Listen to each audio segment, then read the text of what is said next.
Good morning all of you. आज की जो हमारी क्लास रहेगी वो रहेगी बीएससी सेकेंड ईयर वालों के लिए बॉटनी की क्लास। ठीक है, जैसा कि हमने लास्ट क्लास में सूट एपिकल मेरिस्टेम के बारे में पढ़ा था कि सूट एपिकल मेरिस्टेम क्या होता है। ठीक है, उसके बारे में पढ़ा था। फिर कई वैज्ञानिकों ने उसकी अलग अलग मत दिए कि भाई सूट मेरिकल मेरिस्टेम, उन्होंने कहा इतने भाग होते हैं, किसी वैज्ञानिक ने कहा कि केवल 2 भाग होते हैं, किसी ने कहा कि 3 भाग होते हैं, किसी ने कहा 4 भाग होते हैं, किसी ने और उसको ऑब्जर्व किया और उन्होंने कहा कि इस भाग का ये कार्य होता है। ठीक है, सबने अपना अपना मत प्रस्तुत किए।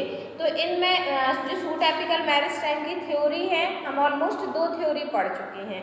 एक तो हेस्टिंग-हिस्टोजन थ्योरी पढ़ चुके हैं, एक थ्योरी हम और भी पढ़ चुके हैं। ठीक है, तो आज जो लास्ट थ्योरीज बची हैं, आपकी 2 थ्योरी बचती हैं। देखिए, हम इसमें पढ़ चुके हैं, एक तो आपकी एपिकल सेल थ्योरी। उन्होंने कहा, वैज्ञानिक ने, नागेली वैज्ञानिक ने कहा कि जो सूट मेरिकल मेरिस्टेम होता है उसमें केवल सेल्स पाई जाती हैं। ठीक है, जिसको जो हिस्टोजन वैज्ञानिक थे उन्होंने इस मत को नहीं माना और उन्होंने कहा जो सूट रहता है उसमें 3 भाग होते हैं। फर्स्ट होता है डर्मेटोजन, सेकंड होता है आपका पेरिब्लेम और थर्ड होता है प्लीरोम। ठीक है, उन्होंने इस चीज़ का क्लासिफिकेशन भी दिया और सबके अलग अलग कार्य उन्होंने जो है इसमें बताए। ठीक है, ये जो सूट मेरिकल स्टेम होता है उसमें डर्मेटोजन का क्या कार्य है, पेरिब्लेम का क्या कार्य है और प्लीरोम का क्या कार्य है। ठीक है, इन्होंने ये बताया। अब हम इसी चीज़ को आगे बढ़ाते हुए थर्ड हमने जो पढ़ी थी थ्योरी वो थी ट्यूनिका कार्पस थ्योरी। ठीक है, उसको किसने दिया था सॉरी, जो ट्यूनिका कार्पस थ्योरी थी वो प्रसिद्ध वैज्ञानिक सिमिट ने उसको प्रस्तुत किया था। इसके बारे में भी उन्होंने बताया कि जो एपिकल मेरिस्टेम होता है उसमें 2 भाग होते हैं, एक तो ट्यूनिका, दूसरा होता है कार्पस। ये भी मैं आपको ट्यूनिका कार्पस थ्योरी ऑलमोस्ट पढ़ा चुकी हूँ। नेक्स्ट हमारी थ्योरी है हिस्टोजेनिक लेयर थ्योरी। आज हमें इसके बारे में पढ़ना है।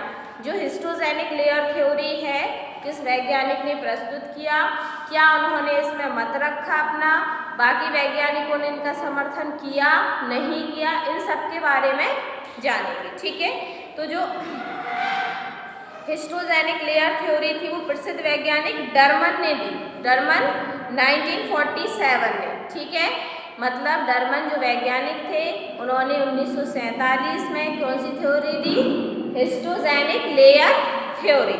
ठीक है, जैसा कि हमें नाम से स्पष्ट हो रहा है कि हिस्टोजेनिक लेयर थ्योरी का मतलब क्या हुआ कि जो सूट एपेक्स होगा या सूट मेरिस्टेम होगा उस पर हिस्टोजन की जो लेयर है, परत है, वो पाई जा रही होगी। लेकिन इसको हम और पढ़ लेते हैं डिटेल में। तो इसको प्रसिद्ध वैज्ञानिक डरमन ने ट्यूनिका कार्पस शब्दों को प्राथमिक ऊतक जनी स्तरों प्राइमरी हिस्टोजेनिक लेयर से प्रतिस्थापित रिप्लेस किया। इन्होंने क्या कहा कि जो ट्यूनिका कार्पस थ्योरी वैज्ञानिक ने दी थी उन्होंने उसको प्रतिस्थापित करके, उसको रिप्लेस करके उन्होंने इसको क्या नाम दिया, प्राइमरी हिस्टोजेनिक लेयर। इन्होंने उस चीज़ का क्या नाम दिया, प्राइमरी हिस्टोजेनिक लेयर। उनके अनुसार आवृत बीजी पौधों के स्तंभ सूट एपेक्स लेयर में 3 मूल ऊतकीय स्तर बेसिक हिस्टोजेनिक लेयर पाए जाते हैं। ठीक है, जिन्हें L1, L2, L3 द्वारा प्रदर्शित किया जाता है। उन्होंने क्या कहा कि जो सूट एपेक्स होता है उसमें 3 लेयर पाई जाती हैं हिस्टोजन की, जिसको उन्होंने क्या कहा, layer first, layer second, layer third, या L1, L2, L3 भी कह सकते हैं। ठीक है, L1 से स्तंभ, स्टेम तथा पत्ती, लीफ की एपिडर्मिस का विकास। जो L1 लेयर होती थी उससे उन्होंने क्या कहा, क्या किस किस का विकास होता है, स्टेम का तथा लीफ की एपिडर्मिस का। एपिडर्मिस जानते हैं, लीव्स जानते हैं, स्टेम जानते हैं। उन्होंने क्या कहा, जो लेयर फर्स्ट थी उससे किसका विकास हो रहा था, एपिडर्मिस और लीफ और स्टेम का विकास हो रहा था। L सेकेंड से हाइपोडर्मिस का तथा कॉर्टेक्स का विकास। जो लेयर सेकंड थी, हिस्टोजेनिक लेयर थी जो सेकंड, उससे किसका विकास हो रहा था, हाइपोडर्मिस और कॉर्टेक्स का विकास। और जो लेयर थर्ड से संवहन ऊतक मस्कुलर बंडल मस्कुलर टिश्यू का विकास होता है। इस ऊतक जनीय स्तर हिस्टोजेनिक लेयर सिद्धांत को हेस्टिंग द्वारा प्रतिपादित हिस्टोजन सिद्धांत का रूपांतरण कहा जाता है। इन्होंने क्या कहा, जो इन्होंने हिस्टोजन लेयर थ्योरी दी, तो इन्होंने कहा कि इसको क्या, उन्होंने किसका रूपांतरण कर दिया था, हेस्टिंग थ्योरी का, हिस्टोजेनिक थ्योरी का रूपांतरण कर दिया था, जो हेस्टिंग वैज्ञानिक ने दी थी। और उन्होंने भी जो रूट एपेक्स था, सूट एपेक्स था, उसके 3 स्तर बताए थे, एक डर्मेटोजन, दूसरा पेरिब्लेम और तीसरा प्लीरोम। लेकिन इन्होंने उस चीज का नाम बदल के क्या रख दिया, layer first, layer second, layer third. और उन्होंने कहा लेयर फर्स्ट जो रहती है उसमें एपिडर्मिस, स्टेम और लीव्स का निर्माण होता है। लेयर सेकेंड उसमें किसका निर्माण होता है, हाइपोडर्मिस और कॉर्टेक्स का। और लेयर थर्ड जो रहती है उसमें वॉस्कुलर टिश्यू का निर्माण होता है। ठीक है, तो इस प्रकार से इन्होंने किसका कॉपी की, एक तरह से किसकी कॉपी की, हिस्टोजन थ्योरी की। ठीक है, और नाम क्या रखा, हिस्टोजेनिक लेयर थ्योरी। और उनका जो नाम था वो क्या था, हिस्टोजन थ्योरी। ठीक है, तो ये आपको अवधारणा स्पष्ट हो गई, दोनों थ्योरी स्पष्ट हो गई, हिस्टोजन थ्योरी भी और हिस्टोजेनिक लेयर थ्योरी भी। ठीक है, तीनों, उन्होंने भी 3 पार्ट बताए और इन्होंने भी 3 पार्ट ही बताए, लेकिन उन्होंने layer first, layer second, layer third में डिवाइड किया, जबकि उन्होंने पेरिब्लेम, प्लीरोम तथा आपका डर्मेटोजन में उसको डिवाइड किया था। अब दूसरी आपकी थ्योरी आती है एन्यू आरंभिक एवं मेरिस्टेम डी सिद्धांत। ठीक है, ये इन्होंने थ्योरी प्रतिपादित की, किसने, प्रसिद्ध वैज्ञानिक वूवेट तथा क्लोवर्स के अनुसार स्तंभ के शीर्ष एपिकल मेरिस्टेम में वृद्धि सब एपिकल या लेटरल मेरिस्टेम में होती है। उन्होंने क्या कहा, जो सूट होता है उसके जो अग्रभाग रहता है उसमें जो वृद्धि होती है वो कहाँ होती है, एपिकल मेरिस्टेम में या सब एपिकल मेरिस्टेम में, लेटरल मेरिस्टेम में होती है। एपिकल, सब एपिकल और लेटरल। वूवेट का सिद्धांत प्लांट फोल के पर्ण विन्यास सिद्धांत पर आधारित है। इनके अनुसार सूट एपेक्स का पेरिफेरल एवं सब टर्मिनल भाग वास्तविक प्रारंभिक क्षेत्र होता है तथा दूरस्थ छोर में उपस्थित कोशिकाएं कायिक अवस्था वेजिटेटिव में निष्क्रिय होती हैं।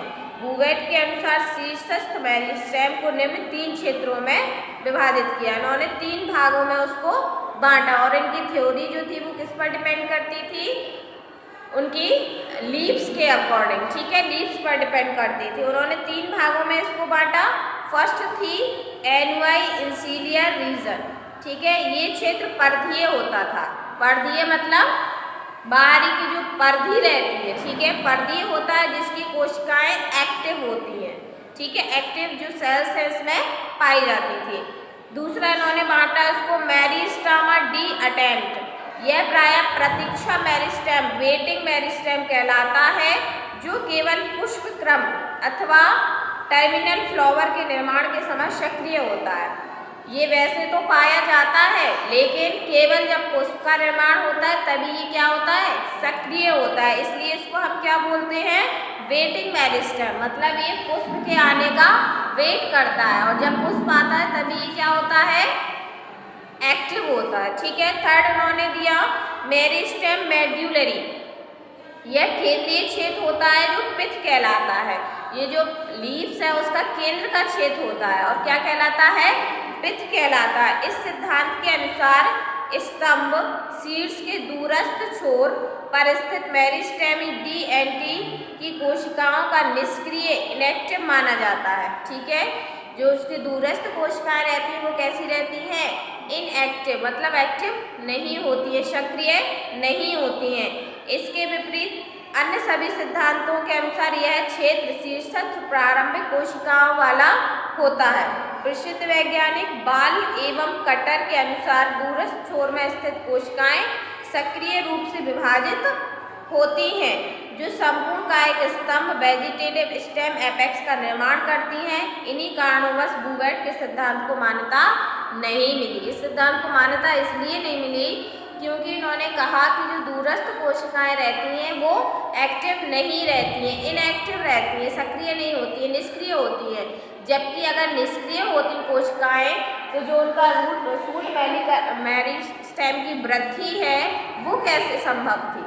बताइए, अगर कोशिकाएं सूट में यदि निष्क्रिय कोशिकाएं पाई जाएंगी तो जो सूट एपेक्स है उसकी वृद्धि कैसे होगी? इसलिए इस मत को उन्होंने क्या कर दिया? अमान्य कर दिया। ठीक है, तो ये दोनों थ्योरी आप लोगों को समझ में आ गई होंगी। फर्स्ट तो आपकी थी हिस्टोजेनिक लेयर थ्योरी और दूसरी थी आपकी NY initial and meristem D alternate theory. ठीक है, अटेंट थ्योरी, दोनों थ्योरी समझ में आई। तो आज की क्लास में हम ये दोनों थ्योरी ही पढ़ने वाले थे। आज की क्लास में इतना ही। ठीक है।